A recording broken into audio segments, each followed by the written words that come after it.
Let's talk about the issues. Safety. You said the nuclear is safer. The reason nuclear is so special is that there's a lot of energy in a small amount of matter. So, this amount of uranium fuel could provide all of the energy in my life. And I'm an American and I consume a lot more energy than the average Filipino. So this much uranium would provide all the energy that a Filipino uses in a lifetime. And so we know, right, that the waste that comes out of a nuclear plant is the old fuel. So it goes in as fuel, comes out as waste. So that's all the waste there is. It's just a tiny amount. It's easy to store. So what we call waste that comes out of a coal plant or fossil fuel plant is air pollution. It just goes into the environment. And that's the one that kills people. That's right. But they say that this waste cannot, it doesn't die. You have to dispose of it properly, and that's what makes it so difficult. It's a metal, so uranium is a metal, but that's how a lot of things are. Solar panels are made of heavy toxic metals, including lead, cadmium, and chromium, which are toxic. And they're always toxic. They never stop being toxic because they're basic elements. So, and not only that, but solar panels produce, everyone thinks they're green. Solar panels produce 200 to 300 times more waste per unit of energy than nuclear. It does. And they all goes into landfills, and sometimes poor communities, they try to process the solar waste by breaking it down, and they get exposed to those heavy metals, which are very toxic and dangerous. Well, so in terms of protecting the natural environment, one of the most important things is that nuclear plants require very small amounts of land. And that's because the energy density of the fuel, there's just so much energy in a small amount of uranium. So what that means is that on a tiny amount of land, this amount of land of like a couple of football fields, you can produce enough power for 2 million, 3 million, 4 million people. To generate that same amount of energy from solar, you have to cover an area over 125 times larger. And in the Philippines, land is scarce. You don't have a lot of land to cover with solar panels. What about a coal plant? The coal plant is also takes up a lot of land for mining and also for producing the waste that comes out. It's not just the air pollution, it's also the coal ash that comes out of coal plants. So it's what you get from nuclear is both pollution-free energy, but also energy that really doesn't require very much land. It means more room for people and for the natural world. Nag-agree kami na oo nga na malaki nga ang solar, pero hindi lang yun yung paraan ng paggamit ng solar. Marami pang ibang ways, no, na hindi nga ang kailangan nga lang natin gawin ay ilagay lang natin sa bubong natin ang solar, at yun na ang magbibigay ng kuryente sa ating tahanan. Ayan. And then after it's done, anti-nuclear activist noon si Shellenberger, pero noong 2010, isa na siya sa nagsusulong ng paggamit nito.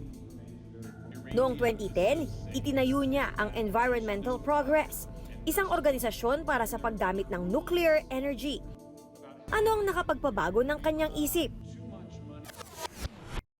Tell me, you grew up anti-nuclear, you were an environmental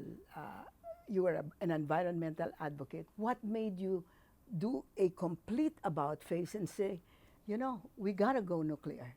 Well, we were trying to figure out how we could power the whole world on solar panels and wind turbines, and we kept running the numbers, and we could never figure out how you could power modern economies just using solar and wind. And so finally, some friends of ours said, hey, why don't you take a second look at nuclear power? And we were very scared of it still, because we had grown up with Chernobyl and 3 Mile Island. And what really changed my mind, it will sound funny, but I actually read more about Chernobyl, and the more that I learned about it, the less afraid I became. It was information, in other words, you felt you had been misinformed before. I had been misinformed. I had basically believed what people had told me without ever reading the documents.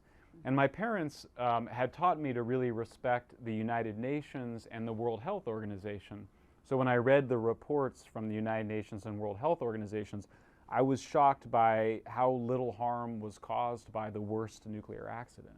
These are reports written by literally hundreds of scientists are involved in creating these reports that work at universities around the world.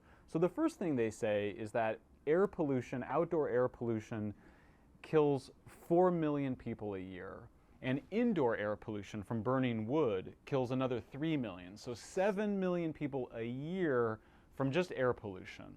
What about nuclear accidents? Chernobyl killed about 28 people right away, and according to the best science, another 100 or 150 people could die over a 50 or 80-year period.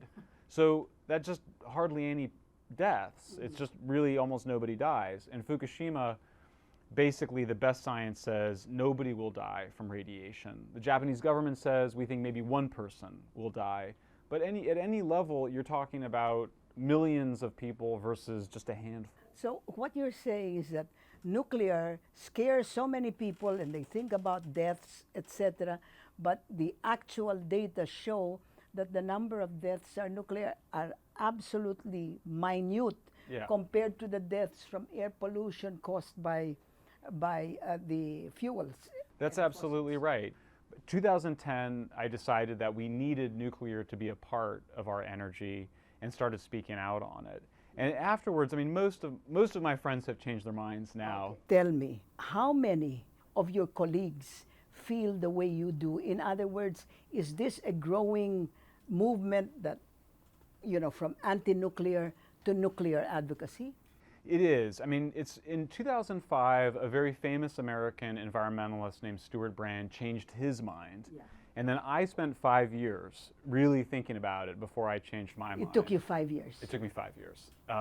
It's a big issue, right? It's a serious question. Knowing that the legislators have so far been very reluctant to go nuclear, why do you think there is this fear? Does this fear exist in, say, Korea, Taiwan, elsewhere? Tell me. It exists in the same way that it existed within me, and it also means that the fear can be overcome in the same way that we overcame it. You know, most people are afraid of nuclear, but they don't really know anything about it. They never think about it. So I think the key is, we hope our letter is the beginning of an educational process. People expect our leaders to lead them, not just to follow. So we don't want our political leaders just to do what the people say they want any minute. We want the leaders to communicate and educate and inform the public about what the choices are and what the costs and benefits are of different kinds of energy.